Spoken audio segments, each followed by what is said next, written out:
Path নিয়ে যখন কাজ করবেন তখন অবশ্যই আপনার এই প্যাথ অপশনে জয়েন অ্যাভারেজ কমান্ডটি সবসময় রাখার চেষ্টা করবেন। Outline stroke.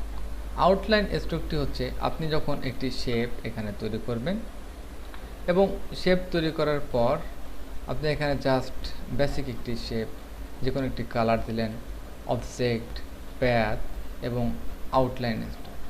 তো আপনি এখানে কোনো আউটলাইন স্ট্রোক দেখতে পাচ্ছেন না, কারণ আপনার এখানে কোনো স্ট্রোক নেই। আপনি ব্ল্যাক একটি স্ট্রোক ব্যবহার করেন এবং অবজেক্ট, প্যাথ, আউটলাইন স্ট্রোক। আপনি দেখতে পাচ্ছেন এখানে কিন্তু আরও একটি স্ট্রোক তৈরি হয়েছে, কিন্তু এটি জাস্ট আউটলাইন স্ট্রোক হিসেবে।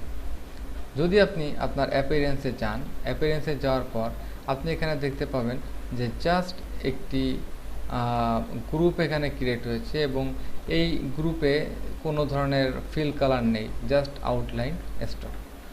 আন্ডু করেন এবং আন্ডু করার পর দেখুন এখানে জাস্ট স্ট্রোক এবং এখানে ফিল কালার। তো এখানে জাস্ট আমি আরেকটি বার একটি স্ট্রোক কালার দিয়ে object, path, offset path, preview. আমরা এবার দেখতে পাচ্ছি সেম অফসেট প্যাড যে অপশনটি রয়েছে, আমরা এখান থেকে অফসেট যেটি আমরা মেনু থেকে করছি, বেভেল, রাউন্ডেড, এবং আমি এখান থেকে অফসেট বাড়াতে পারি যেটি আমার বক্স থেকে বাইরের দিকে আমার এই অফসেট প্যাডটি বাড়িয়ে নেবে, এবং আমি এটি কমাতে পারি যদি মাইনাসে যায়। তো এখান থেকে জাস্ট আমি প্রিভিউ করতে পারি রিয়েল টাইম এবং রাউন্ডেড, এখানে মিটার, এখানে ভ্যাবেল।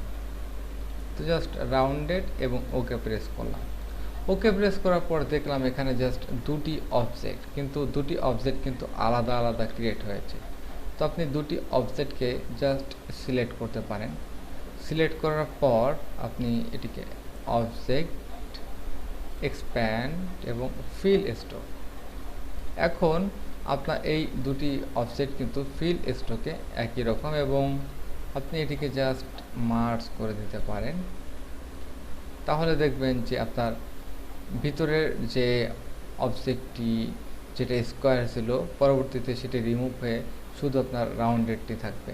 আবারও যদি আপনি এটি সিলেক্ট করে এখান থেকে আরও একটি নতুন স্ট্রোক কালার এখানে প্রেস করেন, তারপর অবজেক্ট, এখান থেকে প্যাথ, অফসেট প্যাথ, ঠিক একই নিয়মে আবারও আপনি একটি রাউন্ডেড থেকে মিটার এবং বাড়িয়ে নিন।